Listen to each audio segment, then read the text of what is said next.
Well, hi, everybody. It's David George Brooke, that gratitude guy, on today's podcast, on the Grace and Gratitude podcast with Grace Della Rosa. Grace, say hello to everybody. Hello, everybody. And just before we get started, you can reach me at thatgratitudeguy.com and you can reach Grace at gracedellarosa.com. But actually, a better one is livingwithgrace.net is how you can get in touch with Grace. So today, our subject is gratitude and mental resilience. I was talking to Grace recently about just the word resilience. And I think in this time that we're in right now, it's maybe as important as ever to have resilience. But let's start it off with Grace. How do you define resilience? I mean, how do you look at that with the people you work with, the patients that you see, and so forth? But how do you define resilience? Resilience to me is uh, falling over a little speed bump and getting up and wiping the knees off and continuing to move forward and being just as excited about the that road, that we're not even aware of the things on the bend around the corner, and just really excited about going no matter how many times we fall. Just getting up and keeping on going. And I think we were just talking offline about the fact that why is it that some people have these characteristics, others do? You mentioned people that were freshly coming from having wanted to commit suicide, and why do some people have such resilience and other people don't? And can you teach it? I know, as I mentioned, our title, Gratitude and Mental Resilience. Gratitude, I define gratitude as focusing on the glass half full, your blessings in abundance. And it's if you really focus on, like I said, when you get out of bed in the morning, you get out of bed on the left side or the right side, positive or negative. It's a choice that you get to make every day. And what fascinates me is why a lot of people make the positive choice, which is fantastic. But so many people make the negative choice, and kind of what's the point? In fact, didn't you tell me that a while back about some of the people you dealt with that they just, I hate life? It was kind of words to that effect, wasn't it? They just had nothing to say positive about their lives. Oh, yes, we've talked about that before, but I'd like to kind of step back to what you had mentioned earlier about, what is resilience. The other part I'd like to add to that is, resilience is taking all of the hardships that we've gone through, good or bad, right? And taking that and turning it around and allowing that to motivate us to do even more beautiful things with that hardship, maybe sharing it with our community and turning it around and making it a positive and not keeping it negative if it was negative, if it was so hard and full of challenges that now you're able to see, oh, wow, I outlived that. I've been, and now I'm still moving forward and doing well. The difference between being a survivor, being in survivor mode, as opposed to being a thriver, somebody who's really enjoying life instead of just trying to live and be above water. So I'm of the belief that you can teach gratitude and talk to people, especially I talk about a gratitude journal where you're writing the things that your blessings and abundance, you're writing in your gratitude journal every day. And in fact, in my gratitude journal, there's a little saying that says, if you think about it, it's like a dream. If you talk about it, it inspires you. But if you write about it, it empowers you. And I can write down, I'm so grateful to Grace for inviting me to here and so on. But do you think you can teach resilience? Do you think, or do you have to sort of have that innately, so to speak? Yes, it is innately. I mean, you can learn about it and hopefully, try to incorporate those things that one learns like on the intellectual level, but innately it comes from in here just as kindness does. You can teach niceness, but you can't teach kindness. Kindness comes from here. So what you're talking about, it's innate. Yeah. And then I wonder if it's something too that's kind of hereditary. Because I think, unfortunately, my father took his own life, and he was one of the more negative people I'd ever met. And frankly, I'm one of the more positive people you ever met. So it does, I don't know if it always goes down generation to generation or is passed on like certain other characteristics, but do you see that much where that's in the family, or is it there always a case of an outlier? I see it most in a family. It's kind of what I like to call the wheel of insanity, because that has been somebody's normal that they've grown up with all their lives. They're thinking that that's the normal way to live, right? They don't know anything else. We don't know anything else other than that reality. So it can be very difficult to get outside of what we might term the norm, when even if the norm might be unhealthy. So, anyways, Well, and I think sticking with resilience, I think it's easy to say the current configuration or situation in our world, in our country, and in the nation and the world is pretty dire in a lot of ways. And I've heard in the past, I remember each generation kind of thinks that the next generation is messed up, and they go, you guys are ruining the world, or you're ruining the country. But I think that if you can be resilient, gosh, it sure helps because, and that's why I think are there other tools? I use the tools for gratitude in the gratitude journal, but other tools for resilience for people that can do things, in fact, which and you're dealing with the people that you counsel, do you do many exercises, or is it a lot more of the just the people talking and explaining their positions and how they feel, or what are some of the things that's helped you maybe to get people to be a little more aware of resilience? I'm both, everything that you mentioned is incorporated into the sessions that we do at the center in Seattle. But these are things that I also use on my own in my own business, the Living with Grace LLC. I've always incorporated exercises, things for my clients to stay in that resilience mode. For instance, gratitude has been shown to be a very helpful tool build to build changes in one's thought patterns. And for me, gratitude is on the top of the list for doing that. And there's studies that actually prove that it helps create, and you've mentioned it before, new neural pathways. So, science is finally catching up to what I like to say is the spiritual foundation of a soul or human being. So it's really important to stay in that mode of the higher frequencies throughout our lives, so that we can continue to maintain a sense of homeostasis in our body. So whenever we absorb positive positive things that we might enjoy, like beautiful music, positive things such as gratitude, things to keep us in that state of grace. It helps, and studies show that recovery from really most anything is a really big thing now. It's a really big thing now, trying to stay in that positive frame of mind, including your gratitude, David.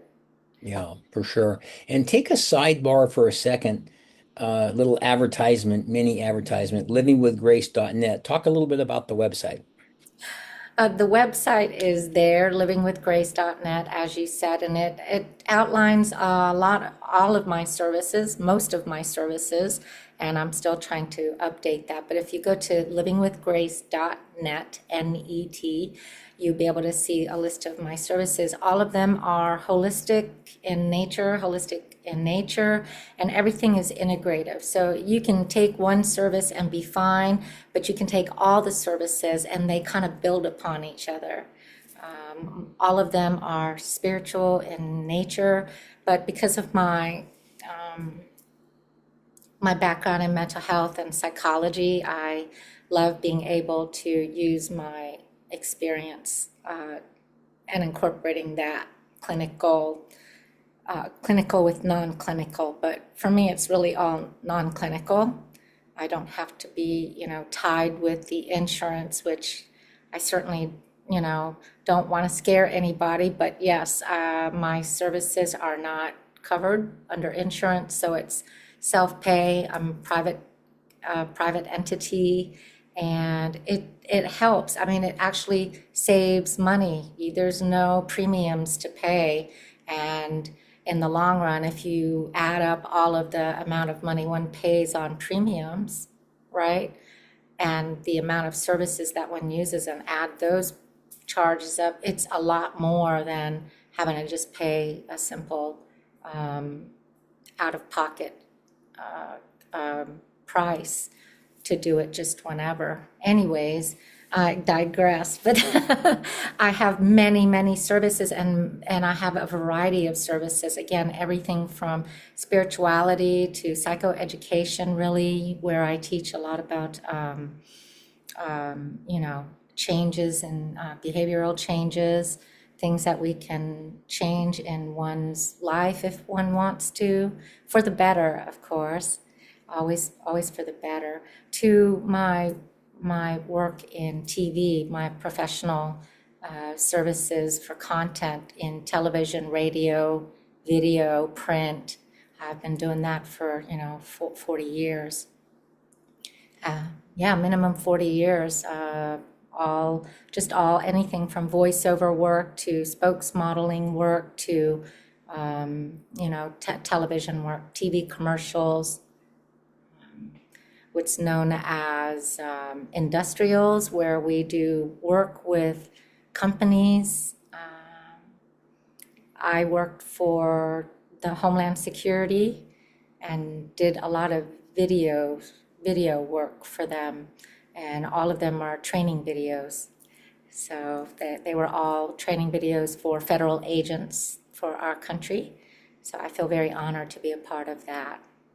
So, Grace, of And all that, the last part you just mentioned, is there any one of those things that's your favorite?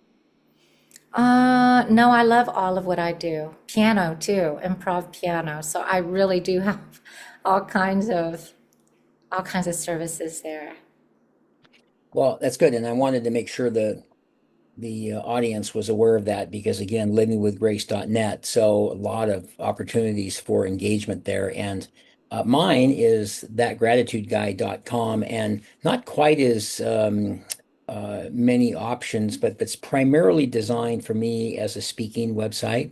A lot of people go there first to find out about my keynote speaking, but I also have gratitude journals that you can purchase there. And then I have couple of coaching classes. I have some merchandise like sweatshirts and things. Also, a class called Maximizing Your Gratitude Attitude, which is an online course, 20 modules, and another one called So You Want to Be a Speaker.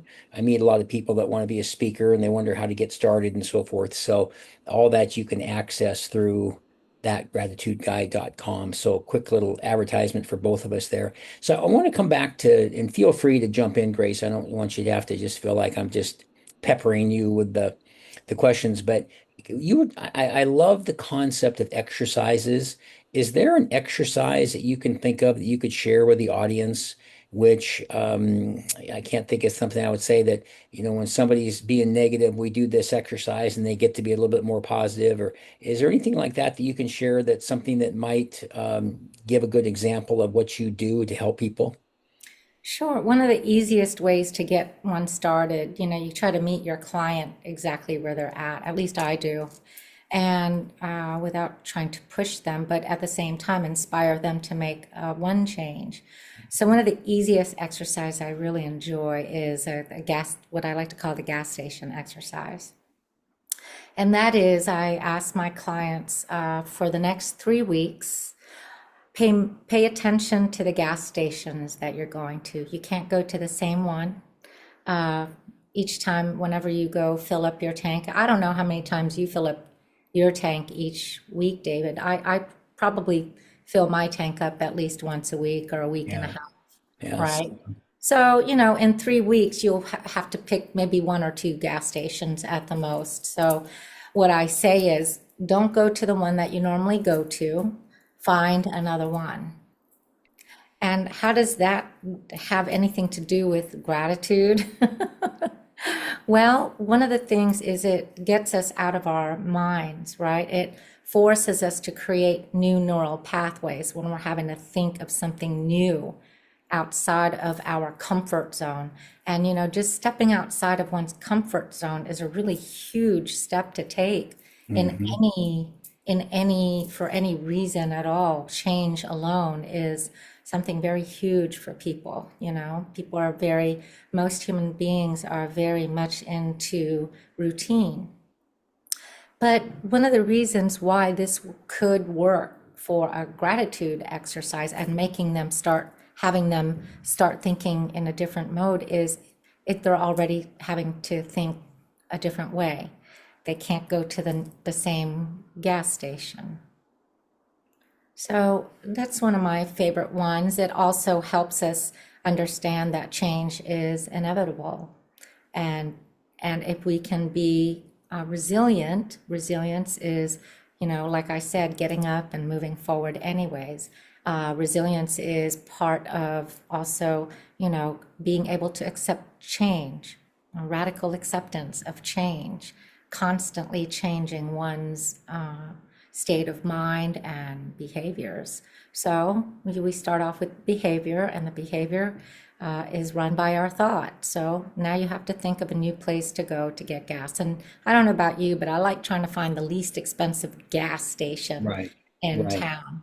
So you get several things happening. One, you can find an even less expensive gas station as we make a change, right? Two, we get to learn a whole new different neighborhood that we probably may not have even considered before until we Hmm. decided to step outside of this. Three, you never know who you're going to meet when you go to a Right. whole new gas station. Right. So, yes. And how does that tie in with gratitude? Well, to be able to make a change and to be able to give one credit for saying, I made a change today, is a great way to start changing one's perspective and being more grateful instead of, oh, this is a chore. Now I got to find another gas station away and now it's going to be farther. They hopefully weren't thinking like that. Hopefully they were like, oh, okay. Now it could have elicited anxiety right away, especially for those that might be triggered, right, by change. Hmm. And I would say a big percentage of us are in that realm. So it might cause some anxiety, but another reason why to be so grateful and to be able to realize how resilient you are to make that decision, to make that change. Hmm. So it Yeah, all kind of ties in. that's a good one. And I was thinking too,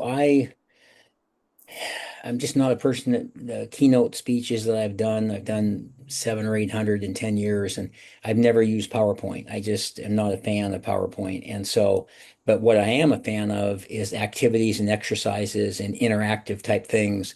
And so the gas station exercise, as you said, find a new station, and you look at the neural pathways and the things it opens up. And that's what you really want to get across. And what drove me in the beginning, not only because I don't like PowerPoint, because people they don't have the slides right, and then they just read what's on the slides, and I always want to go, just send me the deck. I mean, if you're just going to read what's on there, but I really want people to get immersed into it, so it's going to be something that sticks with them. So, an example for me is, I guess I call it the gratitude exercise, but I hand out these little 3x5 cards. And so I have people, first, here's the first thing I want you to do. I want you to take your temperature. What does that mean? I want you to think right now at this very moment, not this morning, not tonight, at this very moment, how would you rate sort of your attitude? 1 to 10. 10 is one of the best days of your life, and one is one of the worst days of your life.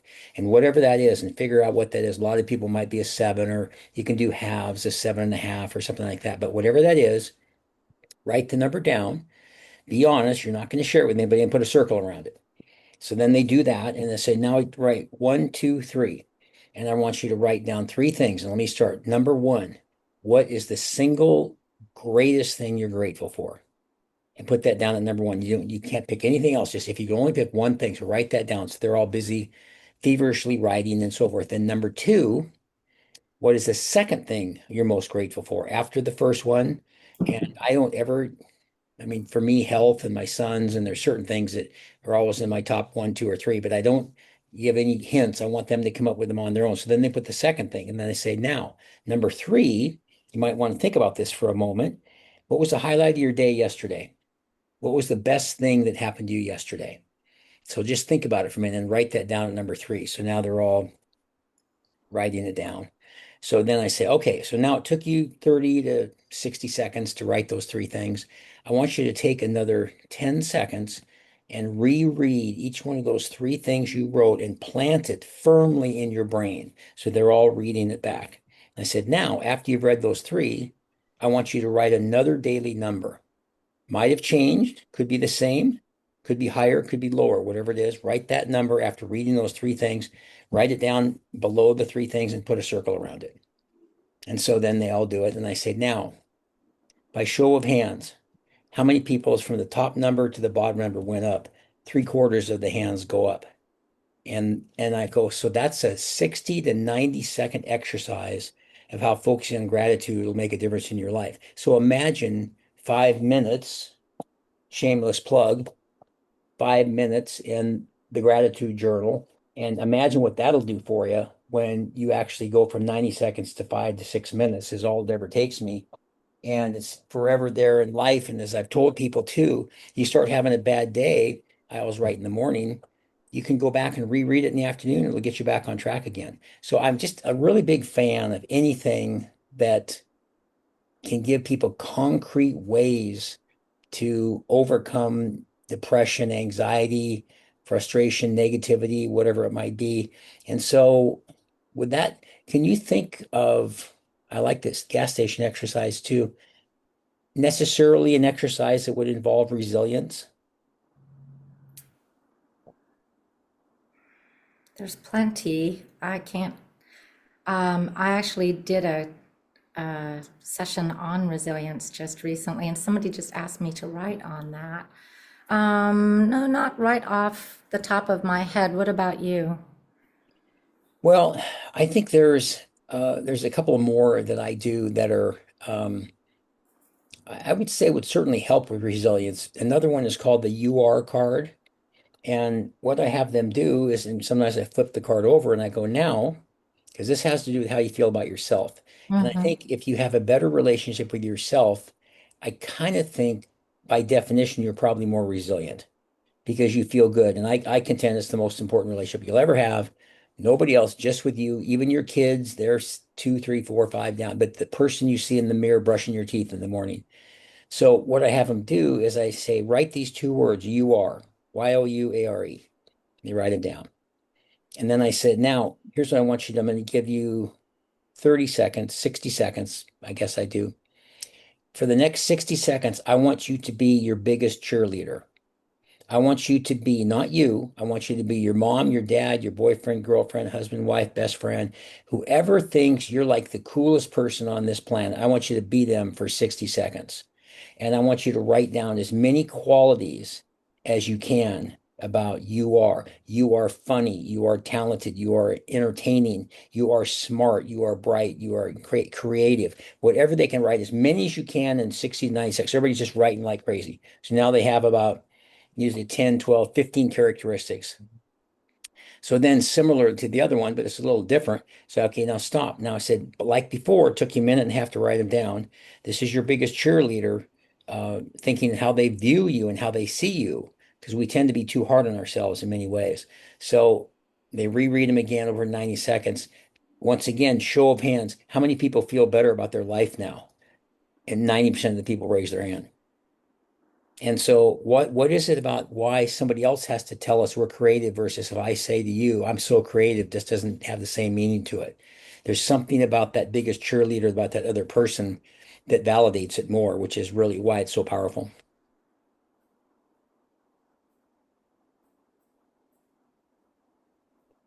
Don't you think that's a cool one? Hmm. It is very cool. So let's get back to anything else that can help from your, well, tell me about this. when you have, I just can picture you facilitating these groups. What's an example of a breakthrough or a big positive experience? I'm sure there's negative ones, and I'm not interested in those, but what's an example of something that you said or did or exercised or whatever that had kind of a positive outcome, which probably keeps you really feeling pretty good about your work and all that kind of stuff on a regular basis? Well, most of the interactions I have with my clients are, I almost always get to see an aha moment in them. So Wow. most of the experiences I've ever had with my clients have all been very positive and just affirming how beautiful my interactions with my clients are when we are open to making changes in our lives. First of all, I love the clients that I have because the ones that come to me actually want to make a change. They're here, they come to me because they want to make a change. Some people have some subconscious blocks and metaphysics speak, we talk about energetic blocks, to growth. Maybe they are doing something, or maybe they're not thinking of something, but their mind is blocking it because of a past trauma or something, And when I see them unlock that space, something maybe that they hadn't thought of in decades because it was so traumatic for them. They just kind of shoved it under the carpet and never wanted to peek under there anymore. And I have been told that I am able to create a very safe space for my clients to really be vulnerable with me and share certain things that maybe they might not have felt they could share with anybody else. So when I see that aha moment in them, I think is the the the thing that continues to drive me to do what I do. And again, everybody's different. So it might be somebody that's wanting to find, to unlock that traumatic incident so that they can move forward in their life without any more pain in their lives, to just being able to empower them with new information that they can integrate into their day-to-day life that maybe they never even once thought of, or maybe they just took for granted and are like, all right, fine, I'll do it now, and make that little change to, maybe connecting with their loved one in the spirit realm and maybe unlocking that essence of grief that they weren't able to process until they got connected with their loved one in spirit. I've had people come up to me after a talk and say, thank you so much for sharing about your spiritual experience. It gives me so much hope to know that you've experienced life ever after over there. So thank you for that, to be able to give them some concrete piece of information that their loved ones still exist around us.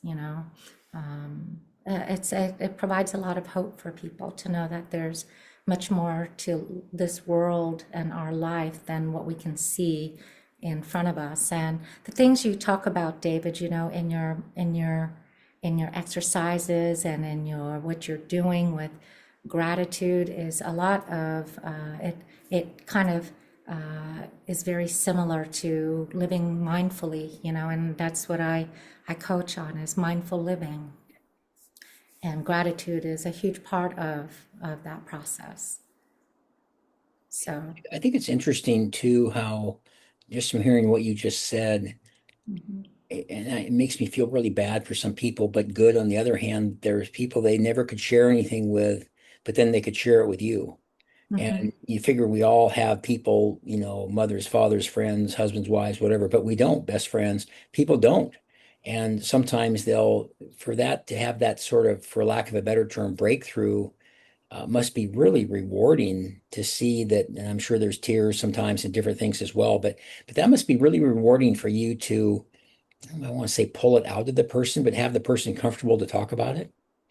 Oh, yes, it is. I feel very honored to be a part of their spiritual journey. Everything that I do is related to that spiritual foundation that all human beings have a right to, an inherent right to create and to develop in Yeah. their their lifetime, you know. So yes, I feel very excited to watch them continue to grow in less pain and to help, help others with that experience that they just had. Yeah, excellent.